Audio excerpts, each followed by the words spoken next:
Welcome back students. आज हम करने वाले हैं Avery, MacLeod and McCarty experiment. Last lecture में हमने बात की थी ग्रिफिथ एक्सपेरिमेंट की, जिससे क्लियर प्रूफ हो गया था कि ग्रिफिथ आइडेंटिफाई कर चुके थे about transforming principle.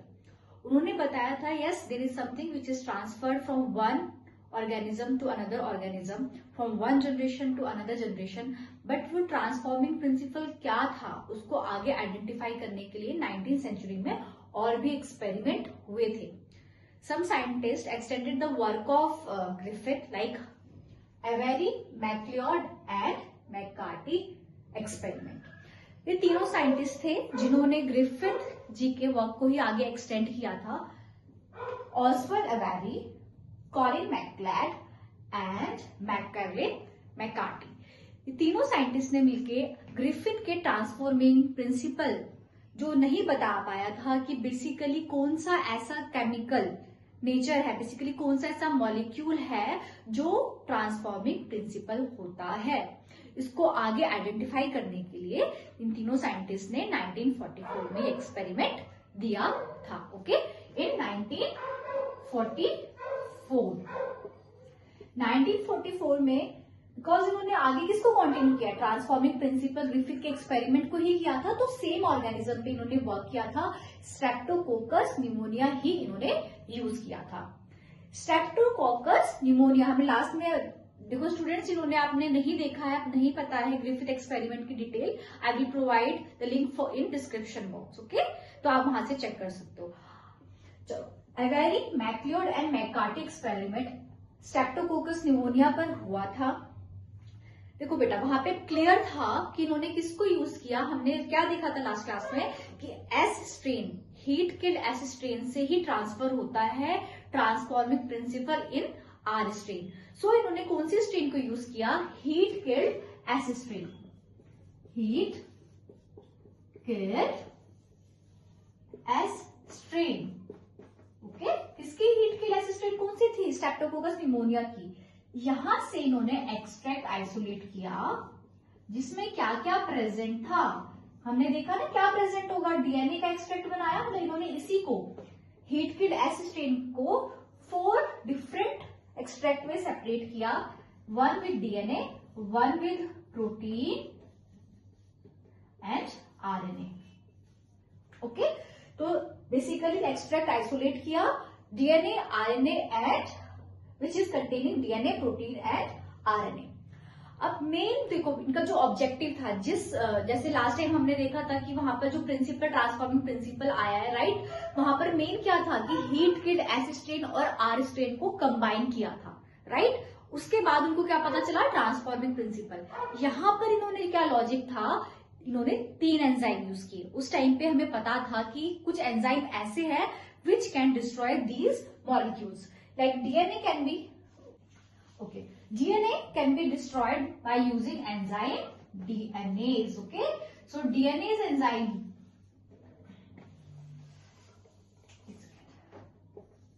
DNase protease digest करता है प्रोटीन को, एंड RNA by RNase,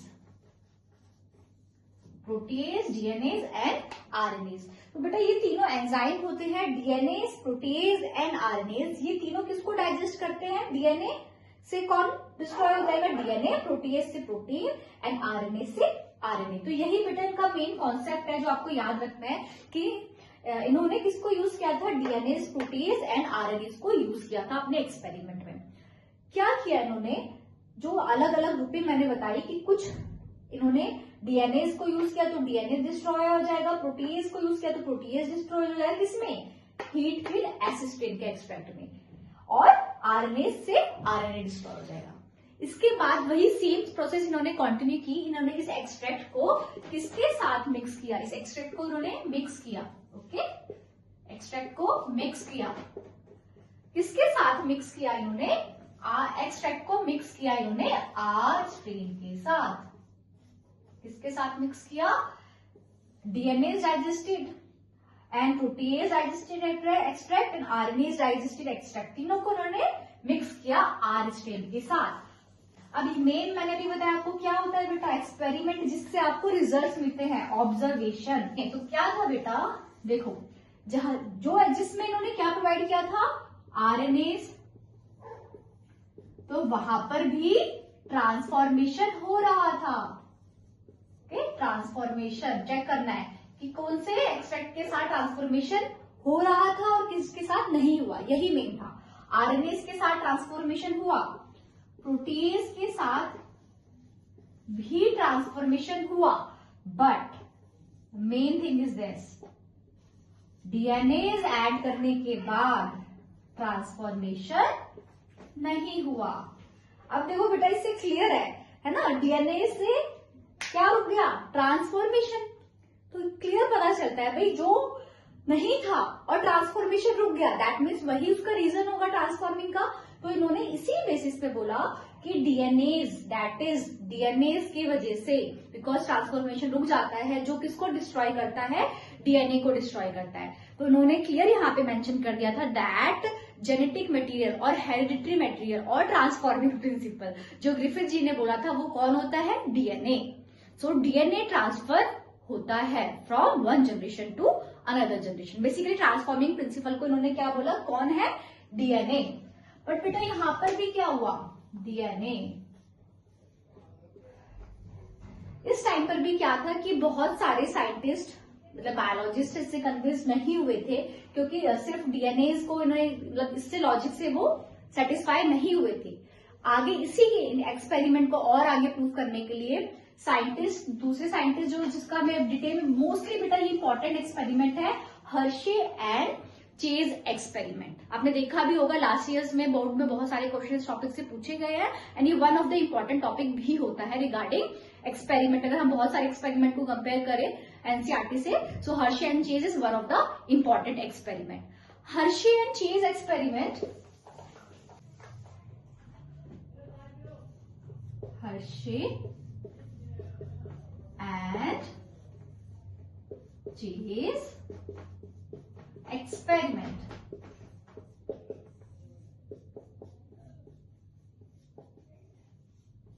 तो देखो बेटा अगर हम सीरीज में एक्सपेरिमेंट को समझते हैं तो सबसे पहले कौन सा एक्सपेरिमेंट स्टार्ट हुआ, ग्रिफिथ। उन्होंने क्या बताया, ट्रांसफॉर्मिंग प्रिंसिपल के बारे में। Second Avery, MacLeod and McCarty experiment 1944 में उन्होंने किसके बारे में बताया, अबाउट ट्रांसफॉर्मिंग प्रिंसिपल, जो उन्होंने क्या बोला, डीएनए था। हर्शे एंड चेज एक्सपेरिमेंट 1952 में आया था बेटा, कब आया था, 1952 में, और इन्होंने प्रूव किया था अपने एक्सपेरिमेंट से बिटवीन डीएनए एंड प्रोटीन कि इन दोनों में से जेनेटिक मटेरियल कौन है। एंड फाइनली इन्होंने प्रूव कर दिया था, उस टाइम से सेटिस्फाई हो गए थे सब, yes DNA is a genetic material. So इस एक्सपेरिमेंट को हम डिटेल में अभी कवर अप करते हैं। Okay, Hershey and Chase experiment की अगर हम बात करें तो ये एक्सपेरिमेंट कब कंडक्ट हुआ था बेटा, 1952 में, ठीक है, Alfred Hershey and Martha chase experiment. ये एक्सपेरिमेंट क्या है, और अगर प्रोटीन की हम बात करें तो दोनों में से जेनेटिक मटेरियल कौन है, and they have proven that DNA is genetic material clearly. तो देखो लास्ट 2 एक्सपेरिमेंट्स में हमने देखा कि जो ऑर्गेनिज्म इन्होंने यूज किया था साइंटिस्ट ने, वो क्या था, स्ट्रेप्टोकोकस था।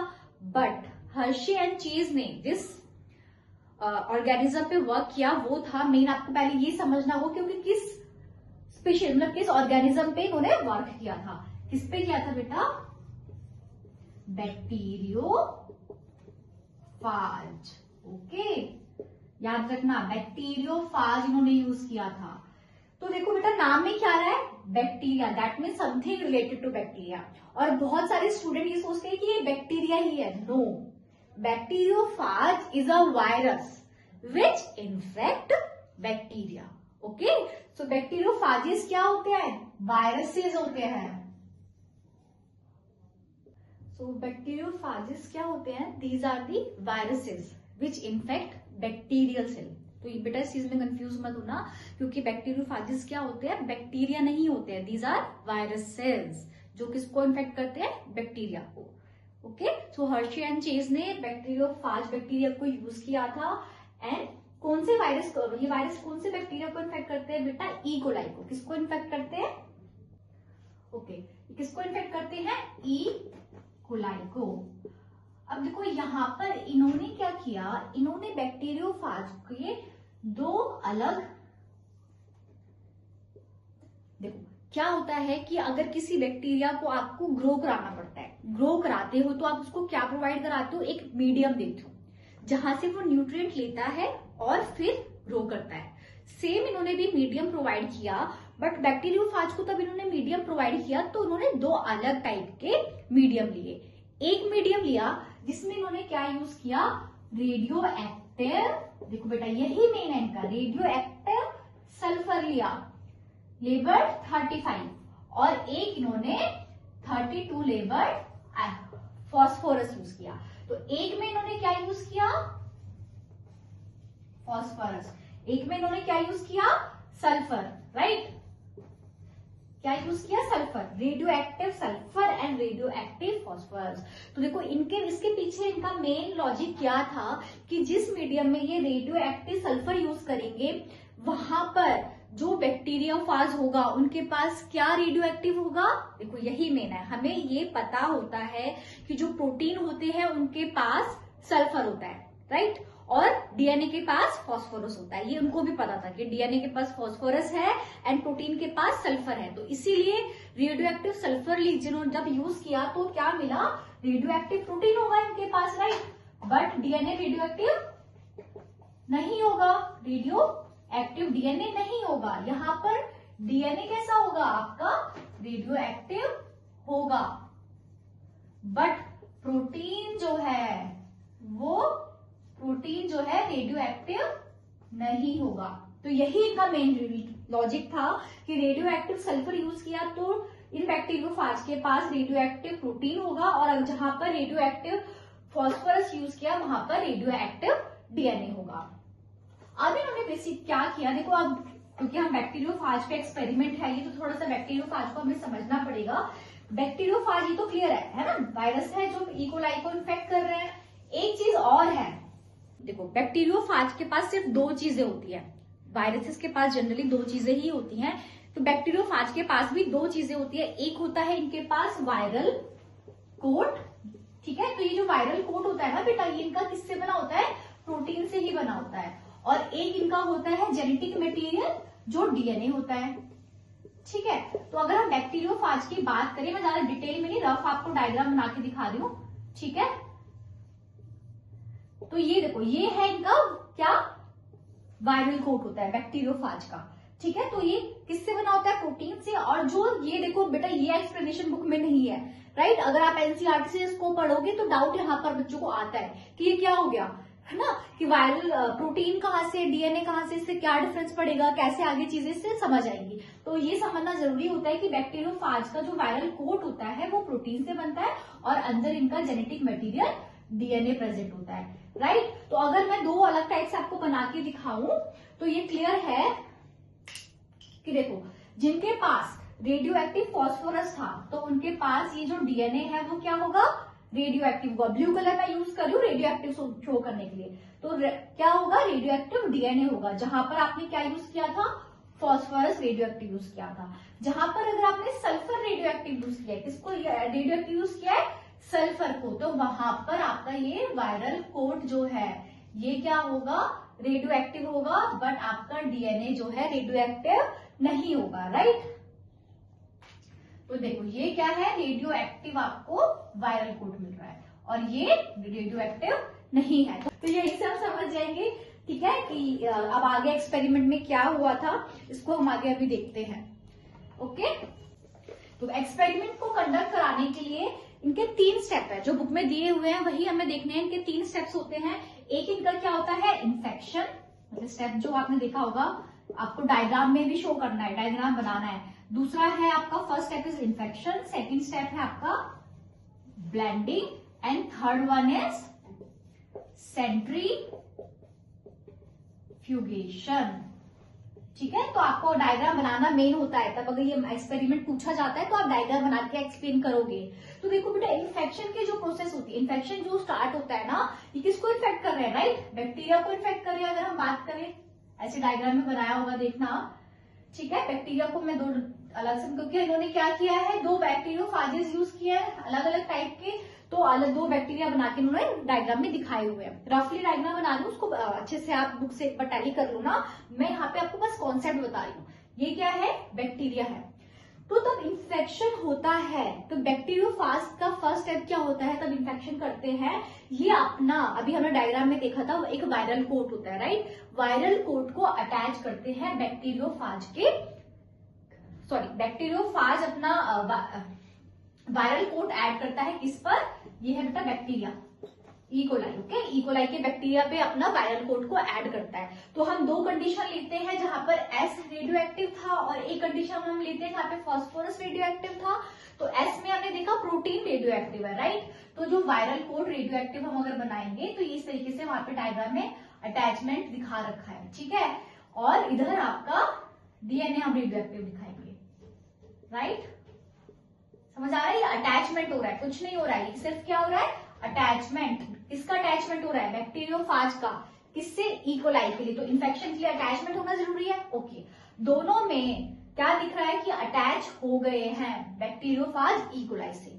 नेक्स्ट इन्होंने क्या किया बेटा, अटैचमेंट के बाद क्या होता है ना कि जो वायरल कोट, ये जो वायरल कोट होता है ना इन्फेक्शन में, ये सिर्फ अटैचमेंट में हेल्प करता है। अभी हमने देखा था तो ट्रांसफॉर्मिंग प्रिंसिपल में भी हमने देखा कि सिर्फ क्या ट्रांसफर होता है, जेनेटिक मटेरियल ट्रांसफर होता है। तो ई कोलाई बैक्टीरियल सेल में सिर्फ क्या ट्रांसफर होगा, जेनेटिक मटेरियल ट्रांसफर होगा। तो नेक्स्ट अगर क्या होता है, ओके जेनेटिक मटेरियल ट्रांसफर हो जाएगा, हम इसको भी दिखा देते हैं जेनेटिक मटेरियल को। ये फिर से मैं सेल बना रही हूँ, प्रॉपरली आपको बनाना है, ओके। देखो डायग्राम सब दिखा देते हैं, मेरे को मेन है कि आपको समझ आए कि बना क्या हुआ है, राइट। तो देखो दोनों केसेस में अगर हम बात करें,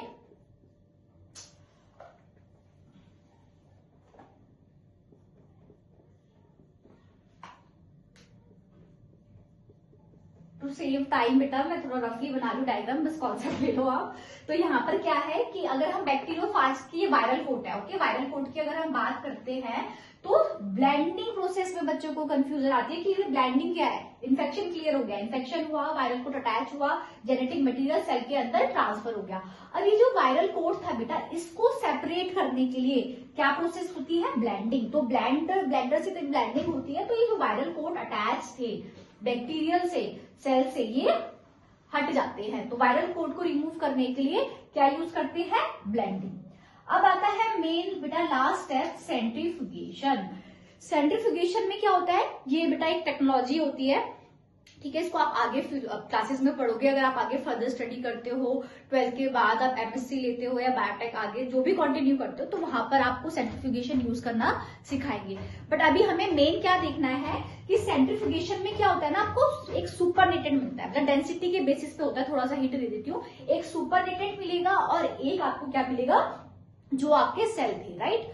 तो देखो सुपरनेटेड, अब इस चीज में क्लियर है, जो सेल होंगे इस केस में, डीएनए वाले केस में जहां पे रेडियो एक्टिव डीएनए था, तो क्योंकि इनके पास कैसा डीएनए गया है, रेडियो एक्टिव डीएनए ट्रांसफर हुआ है, तो यहाँ पर जो सेल होंगे वो कैसे होंगे, आपके रेडियो एक्टिव होंगे, राइट। क्योंकि यहाँ पर जो डीएनए ट्रांसफर हुआ है वो कैसा था, ये जो डीएनए ट्रांसफर हुआ है ये कैसा था, रेडियो एक्टिव था। तो यहाँ पर जो सेल होंगे वो क्या होंगे, रेडियो एक्टिव होंगे। बट इस केस में सेल रेडियो एक्टिव कैसे होंगे, no radio activity detected, no radio activity detected.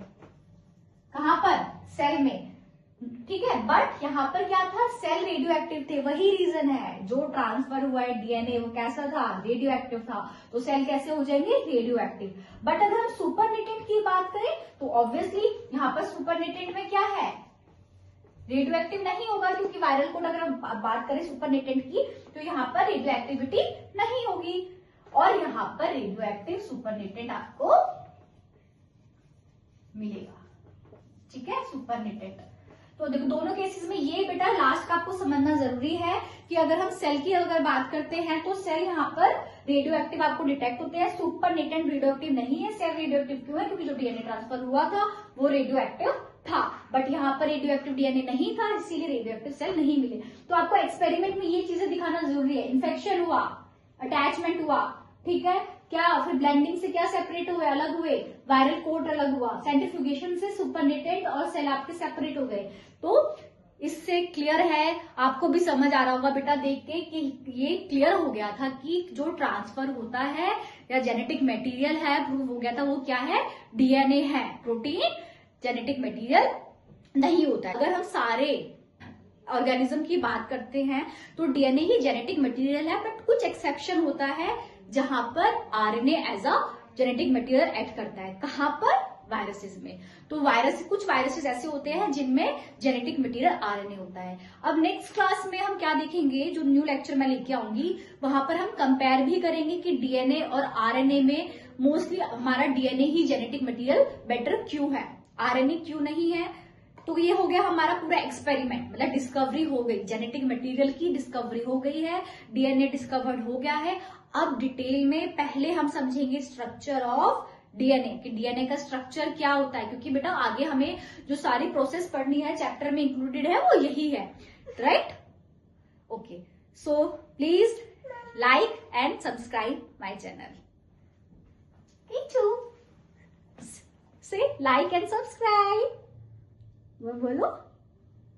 Okay, thank you.